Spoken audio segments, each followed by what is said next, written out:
Determinação do módulo de resiliência, método de ensaio, norma DENIT 134 de 2018-ME.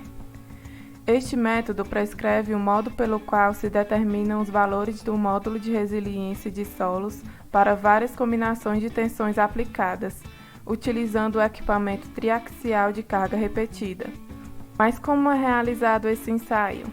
No caso de solo ou material sem pedregulho, material totalmente passante na peneira de 4,8 mm, procede-se inicialmente a secagem ao ar ou em estufa. Após, realiza-se o destorroamento em almofariz com pilão de ponta recoberto por borracha e o quarteamento da amostra.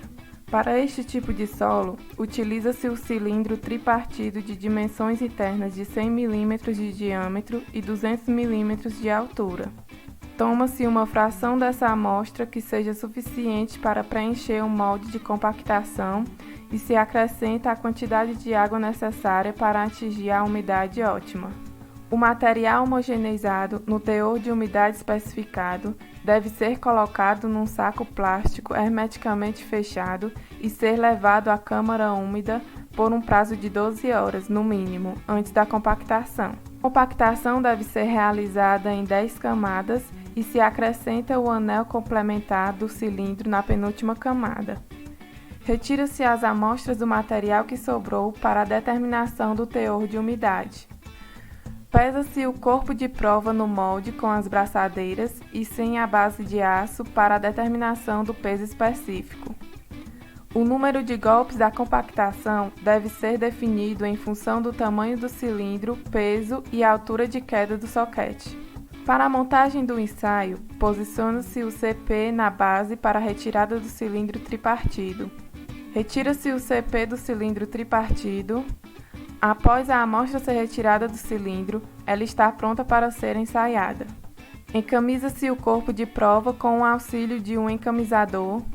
Monta-se os LVDT sobre o cabeçote na câmara triaxial. O equipamento triaxial dinâmico está pronto para o ensaio. Antes de iniciar o ensaio propriamente dito, deve ser aplicada uma sequência de carregamento cíclico com a finalidade de eliminar deformações permanentes que podem ocorrer nas primeiras aplicações de tensão e desvio. Para o condicionamento, deve-se aplicar 500 repetições de carga de tensão e desvio correspondentes aos pares da tabela. Após a fase de condicionamento, deve ser iniciado o procedimento para a determinação do módulo de resiliência com a aplicação de sequência de 18 pares de tensões indicadas na tabela da norma. Para cada par de tensão, aplica-se no mínimo 10 ciclos de carga e faz-se a aquisição de dados, pelo menos 5 repetições de carga, nas quais se garanta a constância das leituras, com diferença entre elas de no máximo 5%. Para o cálculo do módulo de resiliência, deve-se utilizar a média dessas 5 leituras. Por fim, com os valores obtidos, são calculados os módulos de resiliência para cada par de tensão por meio das expressões apresentadas, onde o módulo de resiliência é dado em megapascal.